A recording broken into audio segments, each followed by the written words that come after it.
सभी को नमस्कार। देखो, कोई भी बच्चा है यदि हाई लेवल एग्जाम को क्रैक करता है तो उसमें कुछ क्वालिटीज होनी चाहिए। देखो, कुछ बच्चे यूनिक होते हैं, उनमें क्वालिटीज होती हैं तभी वो बच्चे और बच्चों से अलग होते हैं और बड़ी बड़ी एग्जाम को भी क्रैक कर लेते हैं। और फिर अपन कहते हैं अमुक बच्चा इंटेलिजेंट है, अमुक का बच्चा होशियार है। होशियार देखो सभी बच्चे हैं, पढ़ने वाला न पढ़ने वाला सब कमजोर है, पढ़ने वाले सब होशियार हैं। और पढ़ने में भी कुछ चीजें होती हैं जो स्मार्ट स्टडी के जिसको कह सकते हैं कि वो बच्चे होते हैं, उनमें कुछ हैबिट्स ऐसी होती हैं कि वो औरों से अलग होती हैं। सबसे पहले कि जैसे बच्चा है वो अच्छा रीडर होना चाहिए, हमेशा रेगुलर है, वो रेगुलरिटी होनी जरूरी है बच्चे के अंदर। हमेशा पढ़ने वाला हमेशा पढ़े और रेगुलर पढ़े, चाहे वो 10-15 पेज जितने भी पढ़े, वो रेगुलर पढ़ने के लिए बहुत ही जरूरी है।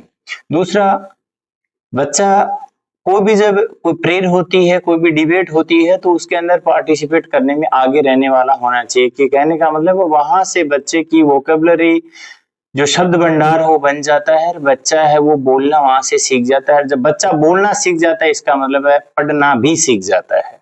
तो इसलिए दूसरा कि बच्चे को जब भी अवसर मिलता है तो प्रेयर आदि जहां भी जाने का अवसर मिलता है तो अवश्य उसको जाना चाहिए। तीसरा सबसे इंपॉर्टेंट जो बात है वो है न्यूज़पेपर की जो हैबिट है वो बनानी चाहिए। बच्चों को बचपन से ही ऐसी आदतें डाल देनी चाहिए कि कल के बड़ी से बड़ी एग्जाम को भी क्रैक करें तो उसके अंदर करंट अफेयर्स वगैरह के क्वेश्चन आते हैं तो वो बच्चा है वो आसानी से कर सकता है जिसमें न्यूज़पेपर की आदत हो। तो बच्चों में अभी से आदत बना दे न्यूज़पेपर की, चाहे वो टीवी पर न्यूज हो, चाहे वो मोबाइल में न्यूज हो, चाहे वो पेपर की न्यूज हो, प्रिंट पेपर की न्यूज हो, तो वो बच्चों में अभी से आदत डाल देनी चाहिए कि जिससे आने वाले समय में बच्चों के लिए वो हैबिट बन जाए। तीसरा है एक बात करने का जो तरीका है ना उसमें शालीनता होनी चाहिए। बात को अगले को पूरी की बात सुननी चाहिए अगले की, और उसके बाद में अपना क्वेश्चन रखना चाहिए। चाहे वो घर हो, चाहे स्कूल हो, चाहे अन्यत्र कहीं भी हो, अपन उसमें बात कहने का यानी सुनने एक अच्छा श्रोता होना चाहिए। जब किसी बात को अच्छा सुन सकता है वही व्यक्ति अच्छा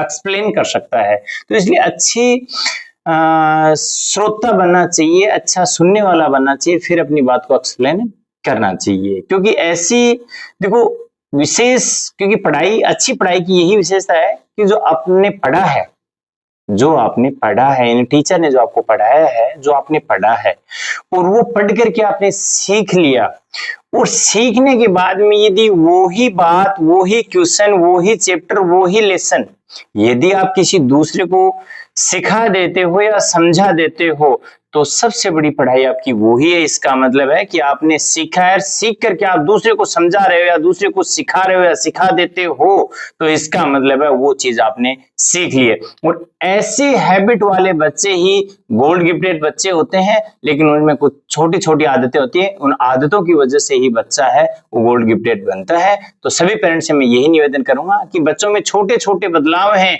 वो लाने बहुत जरूरी हैं। और बच्चे भी यदि वीडियो देख रहे हैं तो उन्हें भी ये कहा जाएगा कि ये जो छोटे छोटे बिंदु हैं ये अपने आप में उतार लो। यदि आपको बड़ी से बड़ी एग्जाम क्रैक करने से भी कोई नहीं रोक पाएगा और फिर आप बड़ी से बड़ी एग्जाम है वो भी क्रैक कर दोगे। अच्छा, होप करता हूं वीडियो आपको पसंद आए तो लाइक, शेयर और सब्सक्राइब कीजिए, कमेंट कीजिए। मिलते हैं अगले वीडियो में। जय हिंद, जय भारत।